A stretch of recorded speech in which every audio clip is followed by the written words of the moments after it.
একটা সময় আসে যখন হেলদি খাবার খাই, যোগা করি, মেডিসিন নিই, তবুও শরীর ঠিক হয় না, মন কিছুতেই শান্তি দেয় না, সবকিছু ঠিক করতে চাইলেও কিছুই ঠিক হয় না।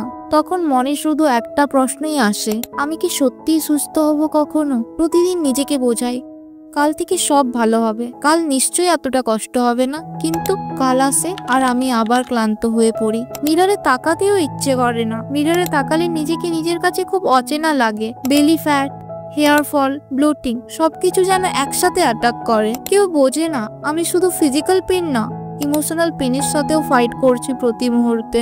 কখনো কখনো মনে হয় কি করলে শান্তি পাবো, তাই গেলে মনের এই কষ্ট কমবে। মনে হয় ছেড়ে দিই সব, কিন্তু ভিতরে একটা আশার আলো বলে না, আমি থামবো না। হয়তো আজ কিছুই ঠিক না, কিন্তু আমি ধীরে ধীরে শিখেছি হিলিং মানে পারফেক্ট হওয়া না, নিজের সাথে জেন্টেল হওয়া।